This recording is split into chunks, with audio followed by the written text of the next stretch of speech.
It was a regular Wednesday morning when I first noticed her. It wasn't the shrill sound of a car alarm or the sight of a tree branch hanging too low over my driveway. No, it was something much worse than that.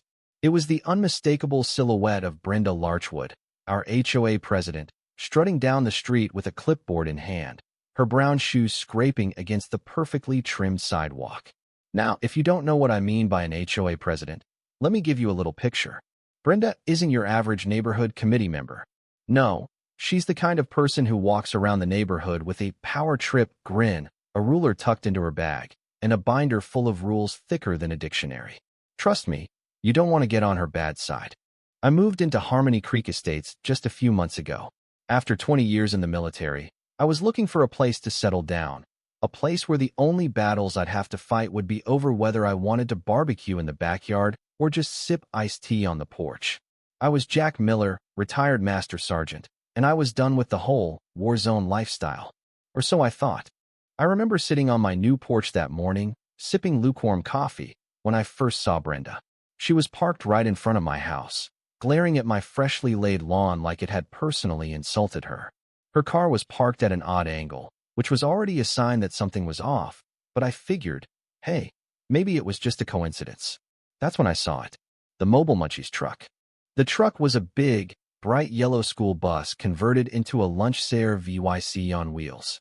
They painted it with some cartoon hot dog wearing a chef's hat, which was, I'll admit, a little tacky, but who am I to judge? It was part of a countywide program designed to help feed the kids who couldn't afford meals during the summer. This truck was a godsend for the community, especially in neighborhoods like ours where families live paycheck to paycheck.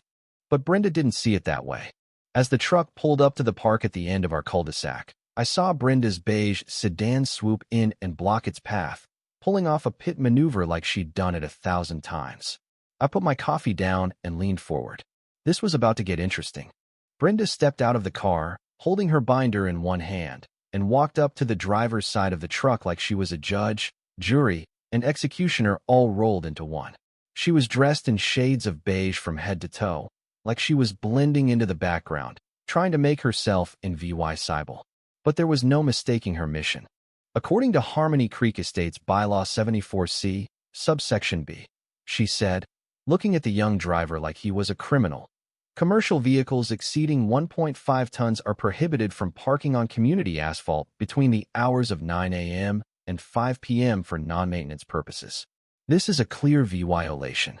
Now, I was used to a lot of things: dangerous missions, life-threatening situations, and the constant hum of military bureaucracy.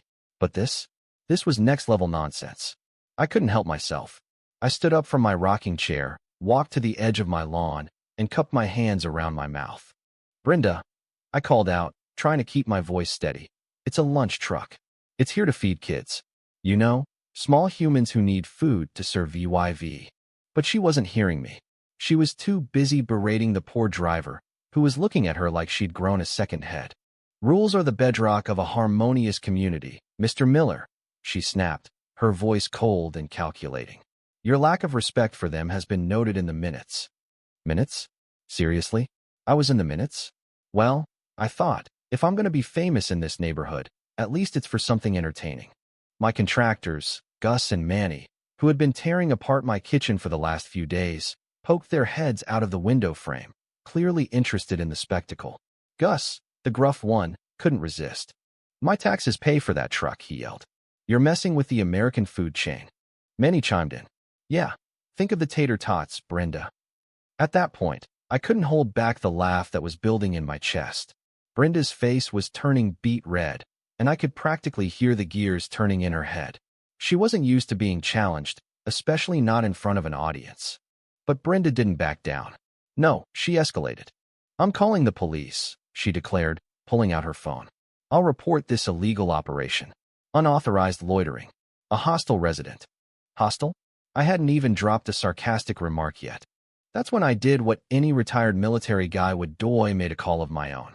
I reached for my phone, scrolled through my contacts, and found the one name that always promised chaos: Colonel Kev. Kev and I go way back.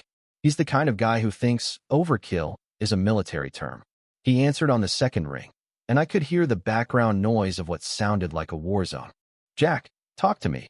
He barked, his voice tense. You okay? Worse, Kev, I said, my voice dropping to a serious level.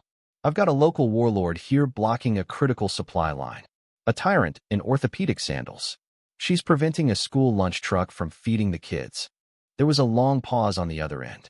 I could hear Kev processing the situation, trying to figure out if I was messing with him. Jack, he finally said, use your words. What exactly is going on? I gave him the brief version of the story: food truck, HOA, Brenda with her rules, and then I threw in the crucial detail. She's blocking Nugget Day, Kev. Tater tots. The kids are gonna riot. Kev sighed, but then I could practically feel the wheels turning in his head. All right, hang tight. I'm sending backup.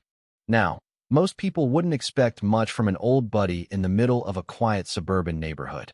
But Kev wasn't most people. Within minutes, the sound of heavy diesel engines began to rumble down the street.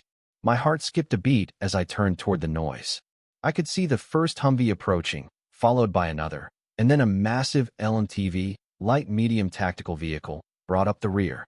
It wasn't a tank, but it sure looked like one. The sight of these military vehicles rolling into my cul-de-sac made everything else seem trivial. Brenda's sedan, her fortress of HOA laws, looked pathetic in comparison. She wasn't just dealing with a neighborhood conflict anymore. She was dealing with military intervention. I couldn't help but grin.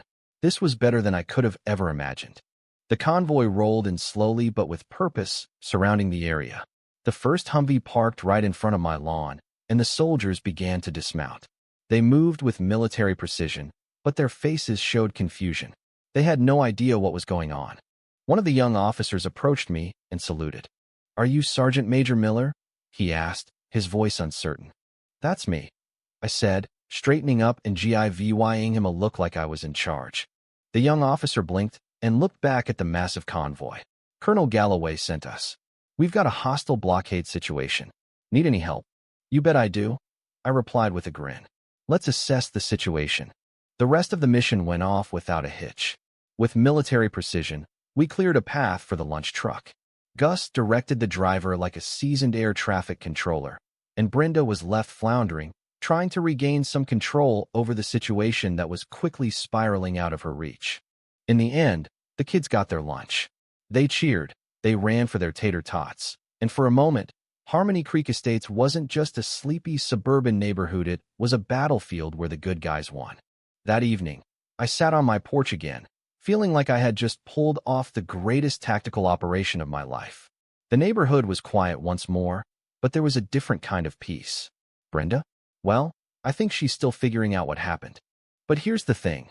Sometimes, when you've lived a life like mine, you realize that peace doesn't come from playing by the rules, it comes from knowing when to call in the big guns. So what do you think?